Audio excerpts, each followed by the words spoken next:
Hey y'all, my name is Shan. Welcome to Cozy Womb Podcast. This is a series for Black fathers because Black fathers matter. Black fathers matter to me. Black fathers matter to my children. Black fathers matter when it comes to my brothers, my mentors, my friends. They matter because they set the tone for who our children look up to. They set the tone for how men, women, children, and other elderly people feel protected, feel like, everything they've struggled for was for a good cause because they've seen who they've become. And I want to, I just want to shine a light on them and hear from them in a perspective that sometimes goes unheard because no one cares to ask. Sometimes people look at fathers as if, oh, that's nothing. They're supposed to do that. Why would we, thank you for doing something you're automatically supposed to do? You shouldn't look for any, praise or any thank yous for that. That's standard. That's the basics. Do what you're supposed to do. But when you have a father that's there, that's consistent, that's available, that's attentive, that's caring, that's thoughtful, versus an absent father, versus a father that thinks his life and his now is more important than the child's future. There's a difference. There's a clear difference. And I just want to show appreciation. So this series, I've interviewed many fathers from different places, different backgrounds.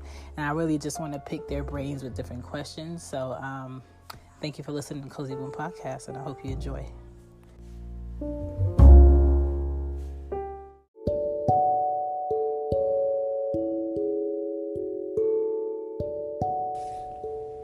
Hey, it's Anya Dula, and I am the host of Intercultured with Anya Dula.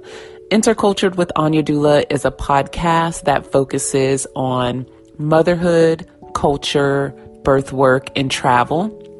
And it's just a place for women to come together to discuss our philosophies on motherhood, to discuss our work and birth work, if that's what we do, but mainly to bring women of all different cultures together so that we can talk about how we mother, how we #do motherhood, so that we can learn from one another and learn to love each other. That's really what it's all about. I hope you'll join us. Intercultured with Anya Dula podcast is available on all the major podcast stations. I hope you'll join us. Can't wait to connect. Here we go. Back to the show.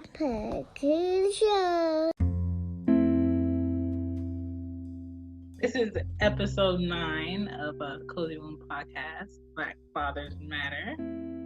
And we have Father Bryan here. How are you, sir? I'm well. I'm very blessed to be on this podcast. Keep it up. You're doing wonderful. The world needs you. Thank you. Could you state your age, please? All right, so I believe I'm still 34. I'll be 35 in August this year. Okay. How do you feel? What age do you feel? I feel great and look better than these young bucks out here, so we're doing great with this generation. No offense to anyone else, obviously. I mean, the only people that are offended are the ones that believe it's the truth. But... Yeah, gotta have a disclaimer though, right? So I'm trying to be somewhat considerate. I've been told I was a jerk, so. I don't think you're jerk mode. I think you're more direct mode. Let your audience figure that out before you can explain that for them. They'll get to know me. I think it's needed. How many kids do you father? I am a proud and been blessed to have 2 children. 2 children, 2 boys. 2 boys, yes. God said you're not ready for a girl yet. However, all the girls in my life are through close friends and cousins. So probably like 9 girls actually. The ultimate And blessing. plus, yeah. Listen. I think you're one of the lucky ones to start off with 2 boys. I'm not gonna say they're much easier, but I think the dynamic of the understanding is simpler. Girls is all over the place. I can only imagine. Girls to me seem like they're very bright and very quick, but they also develop like attitudes and personalities super early. Yeah, I saw your eyes open, but go ahead. Perfect example, Ari today is like an emotional, sensitive mess where she got upset at me because she came to me and she was like, I want to see Moosey, which is like her dad's girlfriend's son. Okay. And I've met him only once when I was in college when he was a little boy. Now he's like, I think he's 17. But 17, jeez. Yeah. So now it's kind of like out of everybody in the house, she asks for him. She asked for her dad. And then today she was like, something about her mom at her daddy's house. So I was like, you don't have a mom at your daddy's house. I said, you mean Jada's sister, your sister's mom? And she was like, my mom and my daddy's house. I said, that's not your mom. That's your sister's mom. Because they're not married. They're still, I get you. Mama Bear, hold it down. And my thing is like, if they were married, I'm cool with it. But because they're not married and I don't know where he is as far as like that commitment to her, I don't want to get it in her head that every female that her dad is around is mom. So I said, that's not your mom. So she got offended. And when I tell you that girl held the grudge out for like 2 hours. So when I told her to go away, since she wanted to have an attitude, like a face down directly, she started to push that on Anya. Yeah. So she's like knocking over Anya's stuff, and her and Anya just kept going back and forth. I'm just like, Ari, go in my room and go take a nap. She had like a whole fit, but she's not that. But she does that, and then she'll wake up and she'll be like a completely different kid. Mm-hmm. So it's kind of like, dang, like I have to get used to these mood swings. I gotta be able to like talk her out of her moment, and it's just all of that. And she's only 3, so yeah, girls are. It's funny that you mentioned that because I had a slight introduction for Kai, my 6-year-old.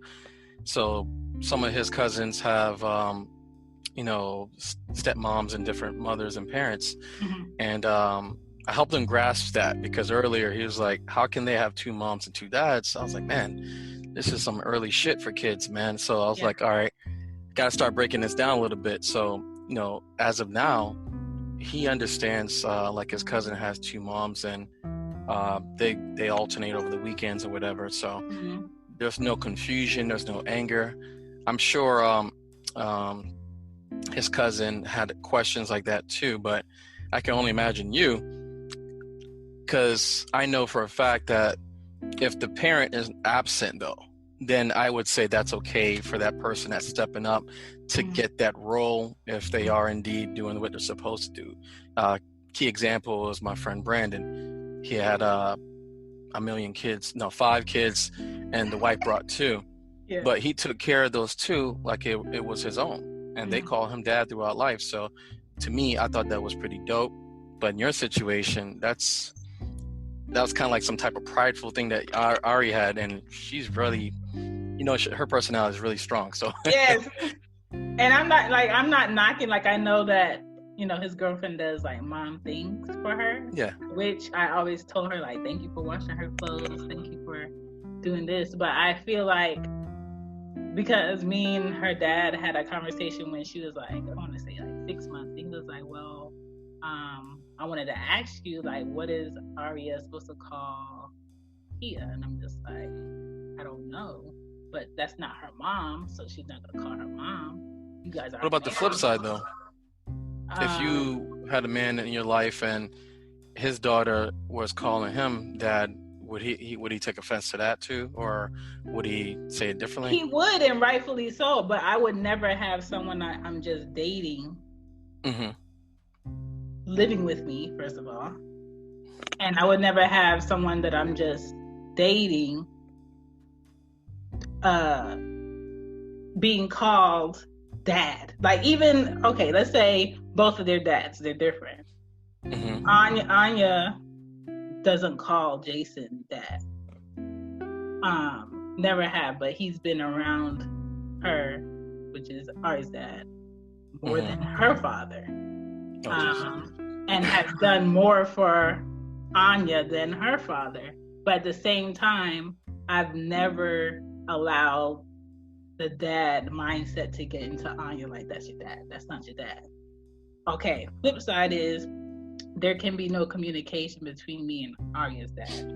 So the bulk of the FaceTimes and the conversations with Anya have been with her dad most recently, and Ari goes in fit if he does not say hi to her, if she cannot have her own personal time with him, which I allow, but it's never on. So, hey, it's my daddy. That's Anya's dad, So it's all about respecting and having those boundaries not crossed.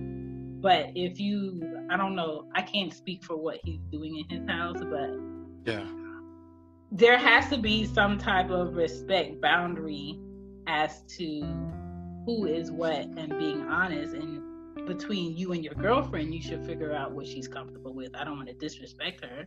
And then you can come to me and give me that information. But because we can't communicate, I have to be the one to be like, that's not your mom. I can't help you. Your system is pretty dope, because those dynamics and that whole thing could be mind-boggling. So I commend you on that. That's dope. Yeah. But haha, I question her. Haha. For you, we're gonna talk about you and fatherhood. My first question for you is a fill in the blank. Okay. Fatherhood is the best hood to be in because of what? It's the only place that I feel I have purpose on this earth. Why is that? Very good question. So why I say that is because, without getting too deep, it's basically my upbringing was a little bit just different than most people. I didn't really have a childhood, and I didn't have the structure of a family. However, my grandmother raised me, and after she passed, and after I've been down here with identifying people that I consider friends and family and got close relationships and bonds, I was looking for a purpose, right? I was just basically, all over the place. But when my first son was born, it kind of it's not that it changed everything, but it kind of gave me some meaning. I felt like, okay, I can do this. This is what I'm here for, because I'm good at everything else that I do, right? But I don't feel rewarded. I don't feel appreciated. I feel like it's just programmed. So therefore, having a child and being in their life and watching them grow as they're teaching me, to me, that's important. And I believe that it's a blessing no matter what. Okay. How was your dad growing up, or anyone that you had as a father figure, if it was? It's a good question, because I just reconciled with my father last year, and up to this point, it's more so respecting boundaries and him atoning. So growing up, my father was not present. He was in the military, so therefore he left the responsibility with his wife at the time. So therefore I didn't have a father figure. My grandmother was my mother and my father, but then when I came back down to Florida, I guess my father figure was close friends and just identifying their fathers and just kind of observing people. I didn't really have anyone in particular. So I kind of like put things together and just figured out how a father should be. That would be my answer. I mean, there's so much I could say right now, but I'm just trying to be respectful to your questions. If you want to elaborate more, you can. Like, I don't mind it.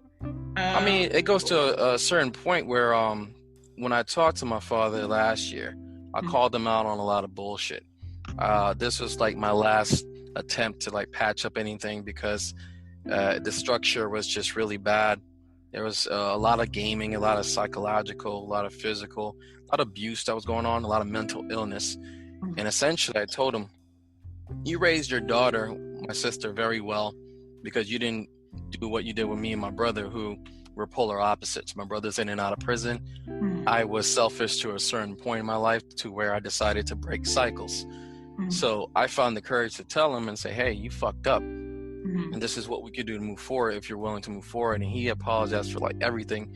And my suspicions of him growing up without his father and him just continuing what he believed was correct and how he raised me and my brother is just indicative of just people that didn't want to break the cycle. So I'm that person that just decided to break the cycle and be a good father for my own, because no child should enter this world with anybody else's baggage or any drama, is what I believe.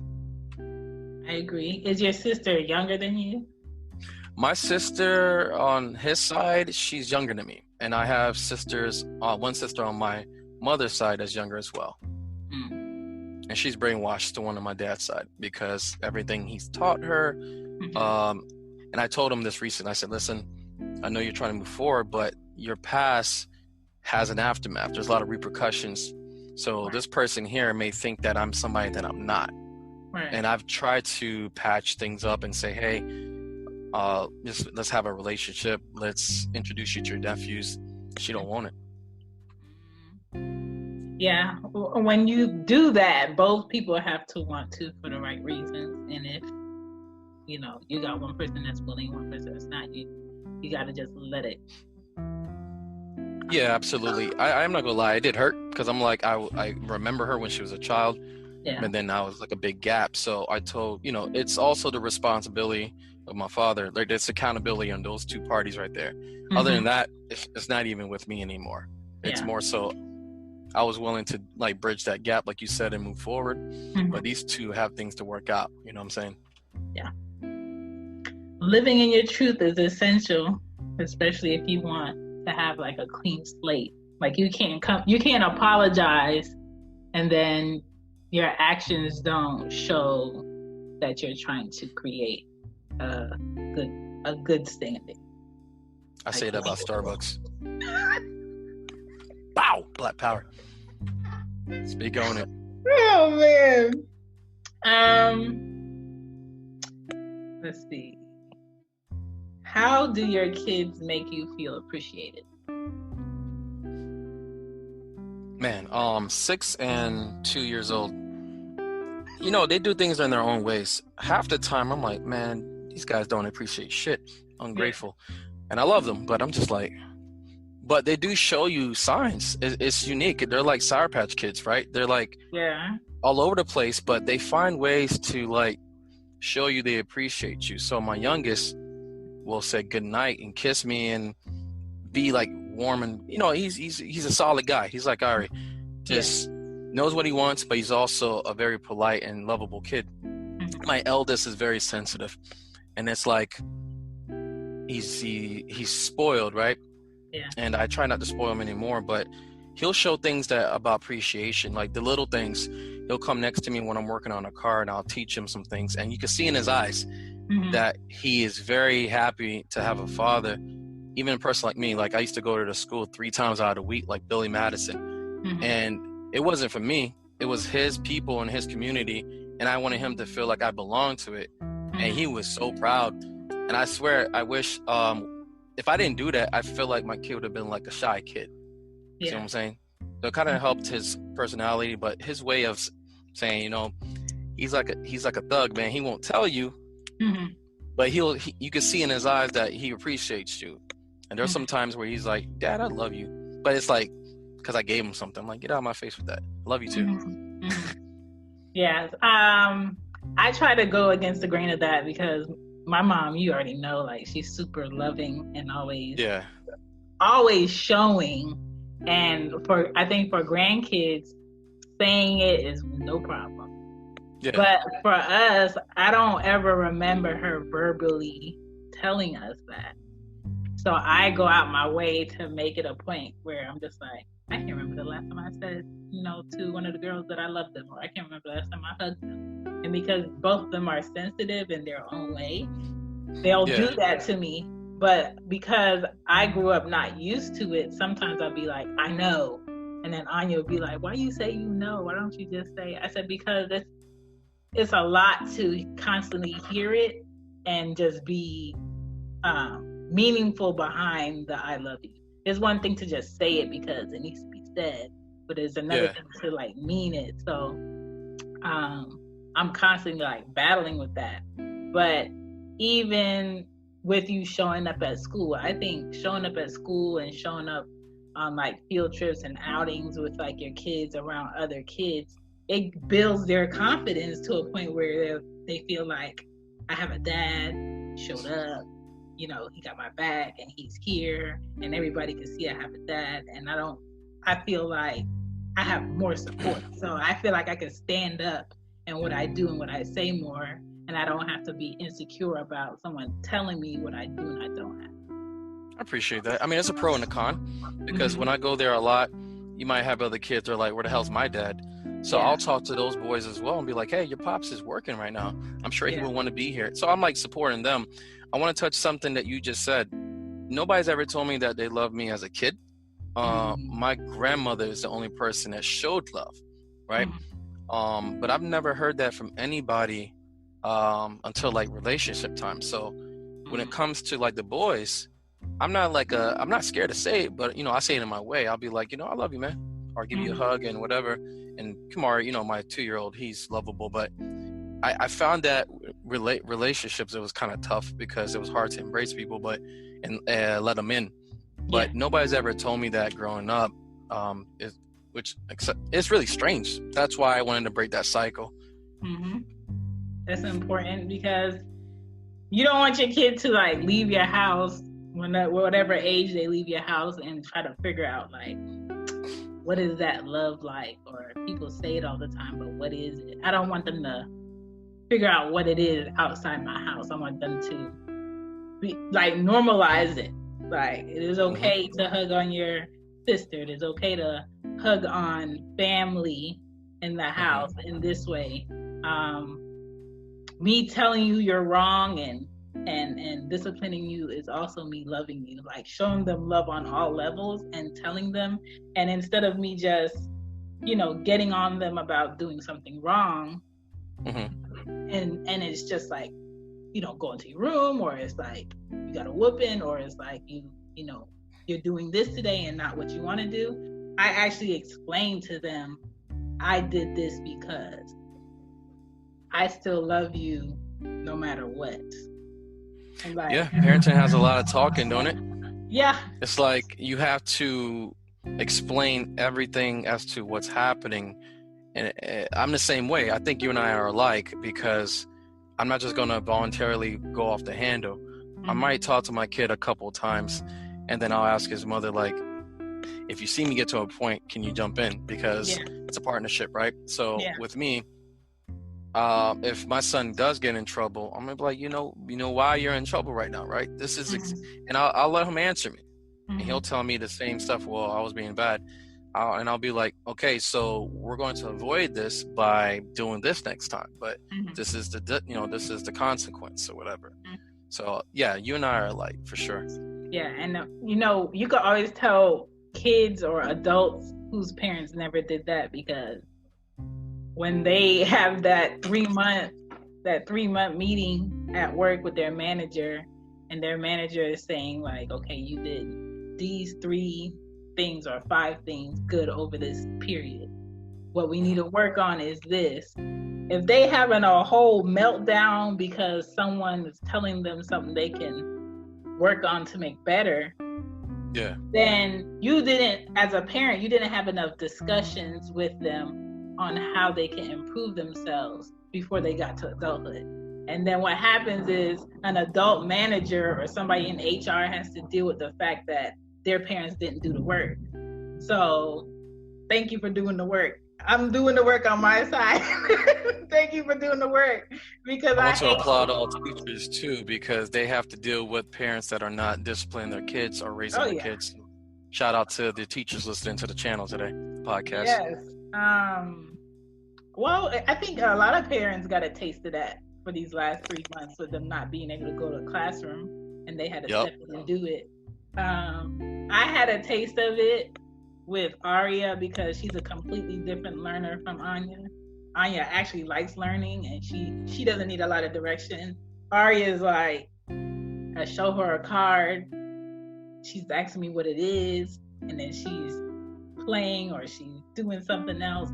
Her attention is very short, and I'm not used to that. So I had to completely teach her a completely different way while both of them are in the house at the same time. So I hope that people have a bigger appreciation for teachers behind that. But it's a lot when you have like a classroom of 24 kids and you gotta do So that. it's also the focus. I know my eldest takes advantage of his mother. I don't know. That's probably the dynamic with boys and their mothers. And I always support her. I'm like, hey man, stop playing around with your mom, dude. Like, she's telling you exactly what, but I don't want to be the disciplinary, because if I have to say something, he's going to wait till I come out or whatever. Yeah, she has to equally do it. And I know Chelsea is such a softie, and I love her for it. And she's always like helpful in trying to ease the situation that may get tense if she don't come in. But at the same time, she still has to stand up in it to show him that I can be this and I can also be this. But your actions are going to be the deciding factor in what I'm doing right now. So that's what we're working on. We're like, hey, let's not bottle this up to a certain point and you just spaz out. You want to stay consistent. And like, she's doing good. Like I said, like at the beginning of the podcast, it's a learning as parents as well on how your kid is, because you have to like adapt to them too, you know? Yeah. Yeah, they're both dope conversation. Keep it up, man. Keep it up. Let's go. My next question for you is, what are 2 Black father or just dad stereotypes that you want to kill? That we want to eradicate, because kill is pretty tough these days. No offense. Stereotypes, because stereotypes are positive and negative. So if I take a negative one, would be, what do I hear? Black dads.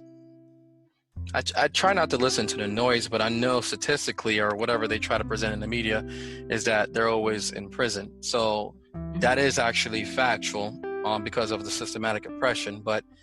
And that's something I wanted to work on, that I am working on right now, is, having dialogue with people as far as psych evaluations and different applications for police officers, things like that. So my goal is, I don't want to see more fathers in prison because of bullshit charges, but I also want to make sure that they're not putting themselves in these situations where, and I hope people don't take me the wrong way, like, you don't want to put yourself in a situation that's going to jeopardize your family, right? If you got to do what you got to do, there's certain means to go about it. But if you know that you're going to get yourself caught up like that, think twice for your kids. So you want to be there. So I want that stereotype to disappear. I don't want fathers being absent because of stupid decisions or systematic oppression. And then I guess that could serve as 2, no? I don't really know anything else. Oh, like the whole deadbeat father situation, which is really weird, because I don't know everybody's dynamic in their relationships as far as separation, and then having so much beef with the spouse that you can't even be around your kid, or it's challenging because you're in the system. I know for a fact that, God forbid something happens to me, I have a conversation with my partner and say, yo, there's no way in hell that I'm going to not have you around my child. And I hope that that's going to be, appreciated and reciprocated on the other end. because these children need both their parents regardless of where they're going to be at. So I would like to see that absolved, because I grew up that way. My dad told me that he got married young because of the military, because he thought that was the whole idea of having a family structure was to have family and the kids, but they didn't jive. They always fought and as a result, we were the casualties of war. So I want to separate that all and just make sure that if you guys are not together, you can co-parent or even just be parents for your kids and just keep it civil. You see what I'm saying? Mm-hmm. I know it's easier said than done because of personalities, but that's what I strive for. Yeah, I'm super pro good co-parenting, and I'm super pro if you're gonna do it together, to do it in the most healthy way together. I grew up with all spectrums. I grew up with both parents in the home until I was 8, which messed up my whole mindset on, do I even want a marriage, or what a marriage is, or what a partnership is? And then I grew up where me and Nathan, my youngest brother, was in a foster home for a short while. And then my mom lived in a women's shelter with us. And then we got on Section 8 and we lived in an apartment in Maryland. And then she moved to Florida and got a house. And she thought that was going to be the ending factor and all she had to do. But each of us still felt empty in our own way.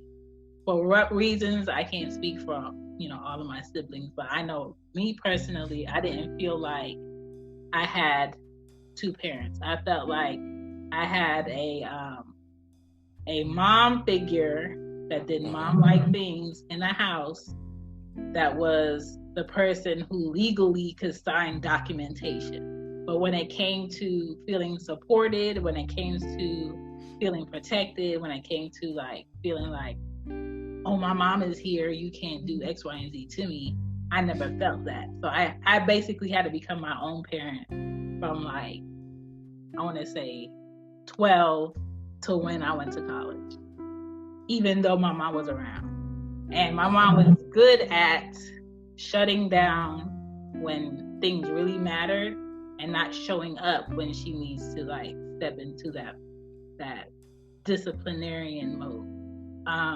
And then I knew my dad was around, and I remember you coming into my room when I was in Florida, and I was just having a sad day where I was really I was digesting the fact that the idea of having a father is something that's already dead.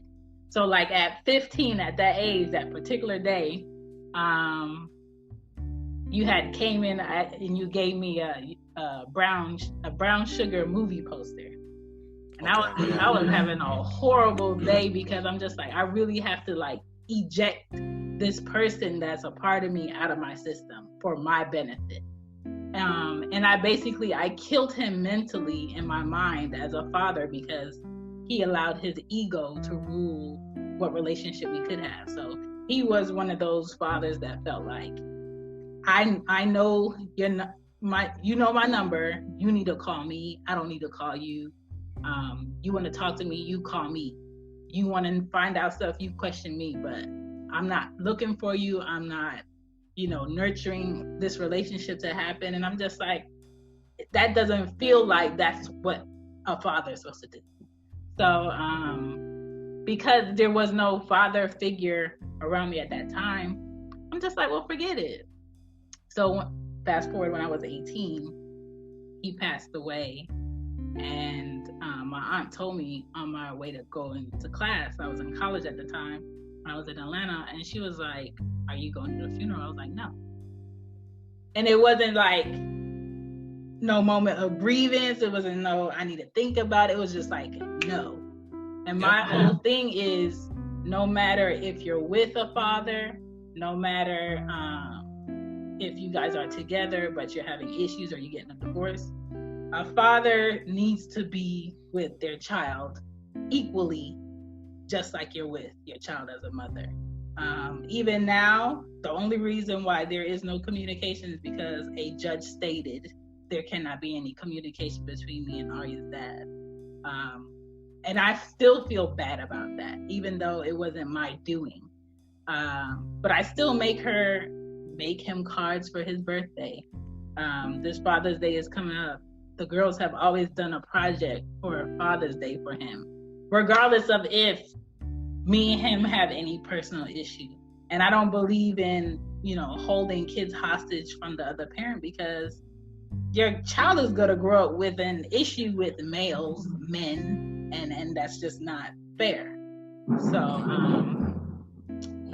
I'm not with that. I mean, there's some good and some bad in these situations, and I appreciate that story.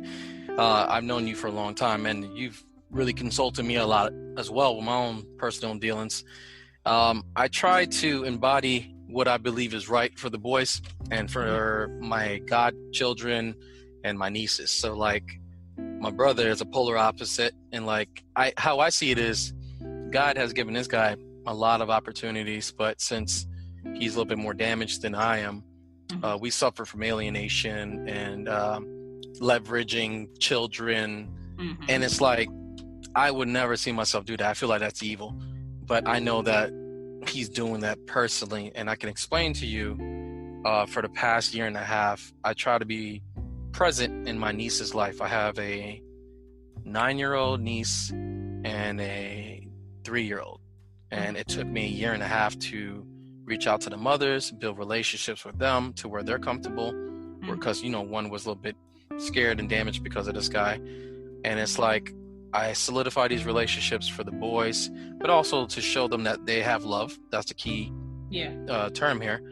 And I know that there's a little bit of conflict when this guy comes back out, that he uses his kids as leverage just because it hurts people. And that's kind of like we just said. I personally don't see things like that. I will never use a child against anyone for my agenda. So by you saying that you had to remove somebody that did not want to be present, that's his loss. And the fact that you said, hey, when you passed away, I felt nothing. You hear about that in the songs, you see in the movies, but you also are a testament of that in real life. So that has conditioned you and made you strong at a young age, like most of us Black people have had to do, unfortunately. So I appreciate that. Yeah, but the other side of that con is you grow up and you don't ask for help, and you don't get comfortable in trusting males that you assume are supposed to be there because your attachment is to this human being. And for me, that's always like a struggle, because people feel like, because I did this and this and this, and you have this person, I'm always going to be this and this and this.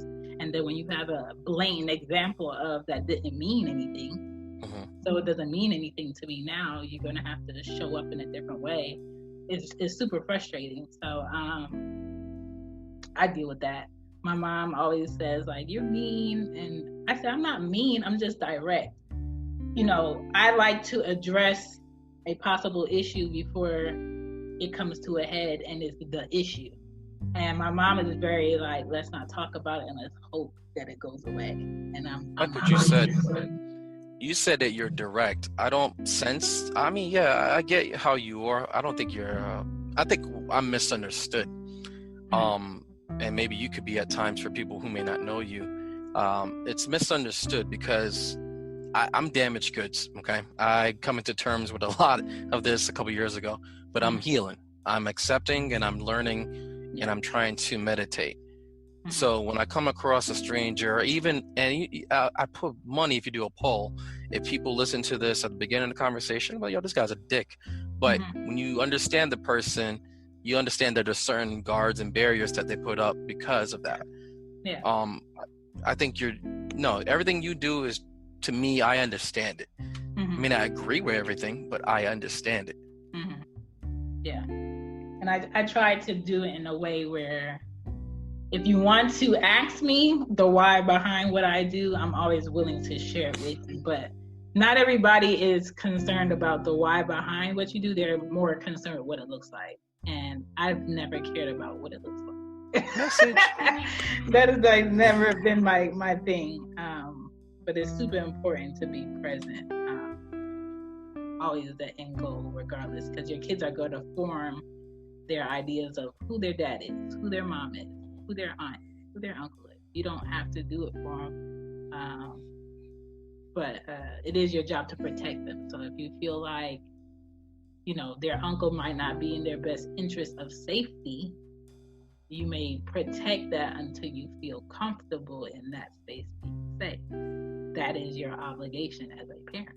So completely understandable. What brings you the most peace each day as a dad?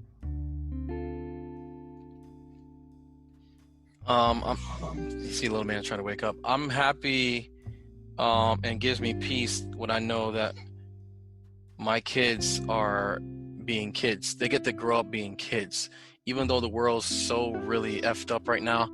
Yeah. They get to be kids because my partner, she's fun, right? And I like to be fun, but I know that they got security, they got whatever they need, education, they got love, and they get to be kids. Most kids can't be kids right now because the parents are all strung out, but they're being kids right now. So that makes me happy that they're happy like that. Yeah, it's like a pro and a con, because I hate that. The joy from me seeing kids or any race of kids has to be they're out and they can do kid stuff and they don't have to worry about where they live. They don't have to worry about if they have a home. They don't have to worry about food. But before you dig into levels of childhood, you have to secure those basics. And a lot of basics aren't even being met for a lot of children. So the same thing when you see, people see Black fathers out doing fatherly things for their kids. They may come up to you and be like, oh, thank you for doing such and such, or it's so nice to see a Black dad doing such and such. And to you or to other dads, it may come off like, how dare you come up to me like I'm not supposed to do this? This is normal. This is what I'm supposed to do as a father. This is normal. But society paints a picture like it is abnormal for Black fathers to be at the park with their kids. It is abnormal for Black fathers to be at home teaching their kids or reading to their kids or doing things that they feel like a woman should do. And I just want to disturb all of that and be like, it should be a normal thing. It should be a normal thing for a child to be comfortable wherever they are. It should be a normal thing that a child doesn't have to worry about what color skin the other kid is at the park. And if I could play with them, like today, Anya caught me off guard and she just walked up to me. I'm like typing at the computer and she's just like, Mom, do Americans do nice things for other people? I'm just like, some Americans do. I didn't know where that question came from, or why she brought it up. I said some Americans may feel like you're not American because of the color of your skin. That's wrong. That's not a nice thing. And then she was like, what do you mean, the color of my skin? So then I had to Google all races. And I said, Anya, what is this person? She said, a girl. I said, but what are they? So society says you are Black, but your skin is actually brown. But outside, everybody sees you as Black. So what is this person? And she said, she's Black. What is this man here? I think he's white. So all of these things are taught. And it's kind of like, why can't kids have the freedom of seeing people as people and not make this skin thing a big deal? And you can see the pressure on her face that, oh my God, I got to figure out what this person is. I had to Google what an Indian person is to show her what an Indian person is. And it's all those things during a child's childhood. And they get teenagers and they get to high school and we put all this shit on them, and it's not even important. But when it comes to people dying outside because of the color of their skin, I have to explain that to her. So today I went this whole time without explaining to her the whole George Floyd thing, and I was trying to avoid it, and she asked me, so people are outside angry because of the fire at Target. Where did she see the fire at Target? Probably YouTube. Yep. Because I don't watch news in here. So probably YouTube she saw it. So then I had to explain to her why people are angry and why that Target was on fire. And I explained to her, I didn't show her because I think that's a little too graphic, but I explained to her that a knee was on a black man's neck by a police officer and they killed him in front of everybody. And she asked me, why didn't people stop the police? I couldn't answer it. But in me was like, damn, I gotta put this on her. I gotta tell her, because if I don't tell her, somebody outside is going to censor her about her thoughts. So that's just the conversation that possibly happens in my house, regardless of how I feel.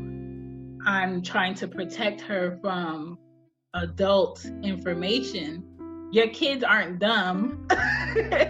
They're going to put things together. So that was wild today for me. We've had that conversation before in the house here. Kai had a project towards the end of kindergarten, and they already selected. This is prior to all the media stuff that's been shown. It's bad enough that the kids have to deal with COVID, but like all this external stuff where it kind of robs them of their innocence because this is the truth.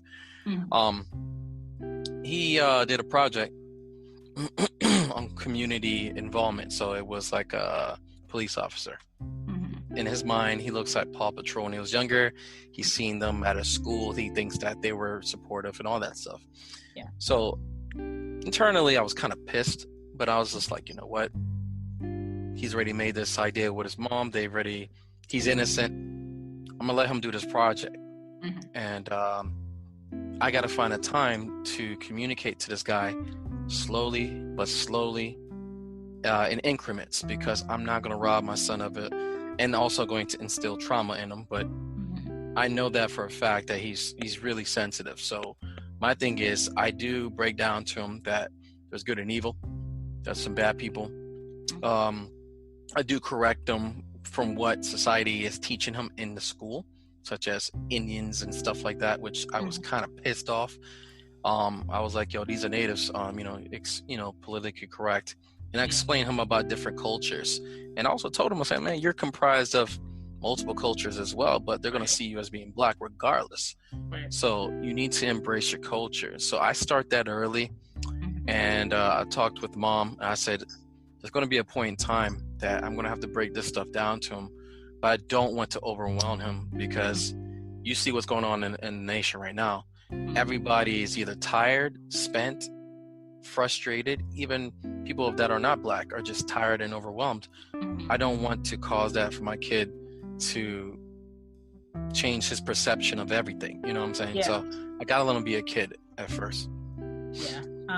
There was a girl on video, a little black girl, where the officer, I guess in a joking way, said, put your hands up. She's pouring crying. And to me, it was very like, how dare you, as that officer that's an adult that knows like what's going on right now. It's not a joke. It can't be a joke, and you can't do this to a child. And the fact that she started bawling, crying, tells me she knows the connection of what police are to people that look like her. So my thing is like, with you not being like, let me pour all this information in on my son, you're avoiding that, because that's what it would be, especially with his personality being so sensitive. You don't want your kids to go outside scared to be around people, or scared to live their life because of what they read, what they saw, what they heard. but at the same time, you don't want them dumb to it either. So, yeah, I'm kind of like a faucet or a hose. I give them a little bit of information, but not all flow, and it's strategic. It may look like avoidance to a lot of people, but it's strategic. I'm sure some parents would understand. I've seen Black fathers on YouTube teaching kids how to load up weapons and know their rights. I think that's amazing to know their rights, and that's something I'm going to teach my son. But I don't want to teach him brutality and there's so much graphic things in the history of America just yet. However, as he gets older, these book reports he's going to have to write, they're going to be real history, not what America is teaching them. That's what I'm going to pride myself with. Yeah. I did a book report on Marcus Garvey with Anya, I want to say 2 years ago. But what's happening is the teachers are now telling them who they're doing a report on. It's no longer you picking. So I have to figure out a way to also give her, like, the teacher gave you this history, I'm giving you this history also, and just like trying to intertwine it into where she can actually get the proper grade for stuff. So it's always a learning and an unlearning and a learning thing you got to do with kids now, which sucks, because why can't you just share the truth? This is what it is what it is. They can tell you, they can argue about whether the earth is round or flat, but they want to give Christopher Columbus a holiday. Listen, a lot of that shit stopped when I was a little bit younger, and I was just like, something's not adding up. And when you start going into the libraries, you start talking to people, having these conversations, then you start seeing things being implemented just like you're seeing these days. Yeah. Like, why the hell did we have Confederate statues? But yo, I digress. Let's keep moving. Is financially paying for your kids enough as a dad? No, I don't agree with that. I don't think that it doesn't matter about financial. It's more about emotional. That's where their kid will basically, they'll be great, and to their when they mature and become adults. Financial doesn't mean shit. Money comes and goes. I mean, yeah, it can help with raising a kid, but that doesn't show them that you love them. Emotionally being present, that shows them that you love them. So that's my response.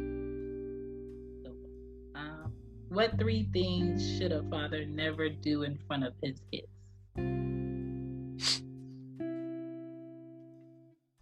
A father shouldn't, like, can't say argue with the spouse, because what they should do is design a system where they can speak elsewhere if they have any type of differences. So I would say never get into any type of altercation, like verbally or physically, with the mother of the child, excuse me. B, they shouldn't involve any. When you're a father, I automatically assume that you're not really dealing with like stuff that would get you in trouble. But I would say you should probably not bring that into your home.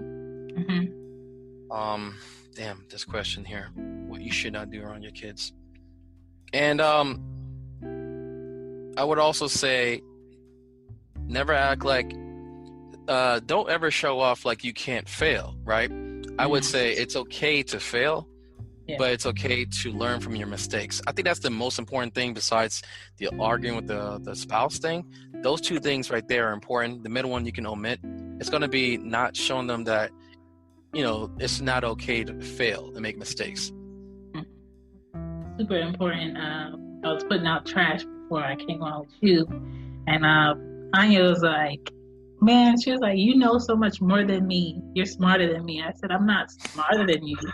I've just been here longer than you, so I know a bit more. But you're going to get to a point in your life where you're going to know more than me.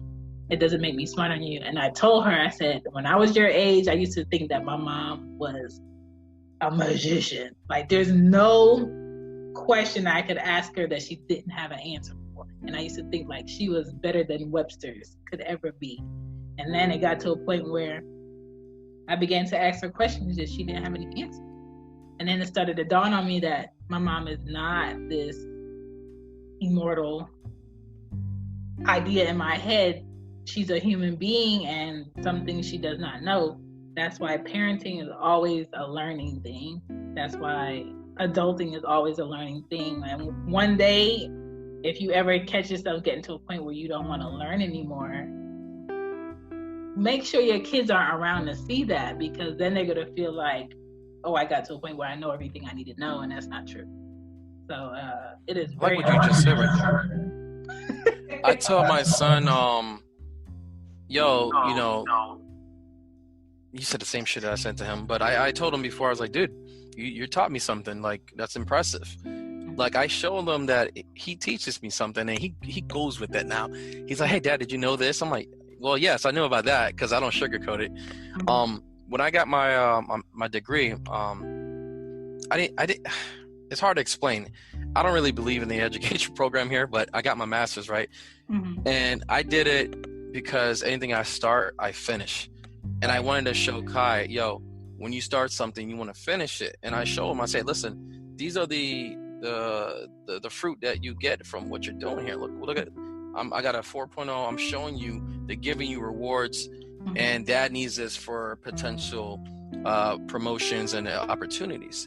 I said, Kai, I wasn't really happy or proud, or to be stuck at doing school for so long, but this is the outcome. There's, you have to be proud of yourself, because I don't know if you know me, a long time ago, I never really cared about achievements, or I couldn't even take compliments from people. That's just who I was.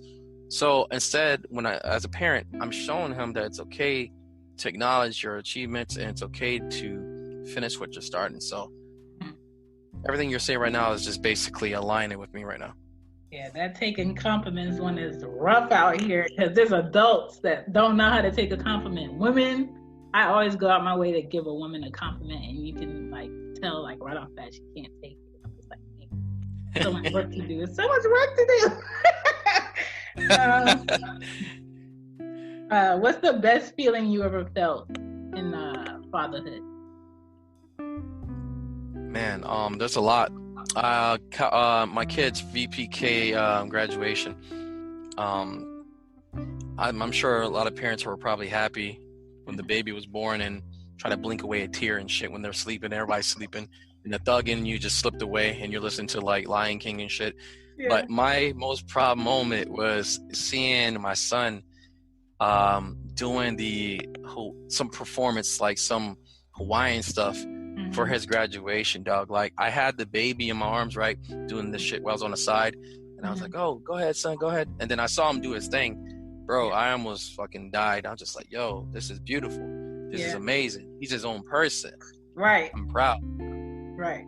Seeing your kids as their own person, they are a part of you, but you are a part of making a whole nother being, and they have a personality of their own, and they're just out there absorbing all the information. It's like, dang, that's mine. Yeah. Yeah, it's like he wants to be me, but I always tell him, don't be me. Just be yourself. I don't even have to be cliche about be better me. I'm like, yo, be yourself. Yeah, I tell him, I'm like, there's only one you. Right. Be you. Because I didn't know individuality when growing up. So I said, be you. And I was just so happy, man. That was dope. What's your idea of a good Father's Day?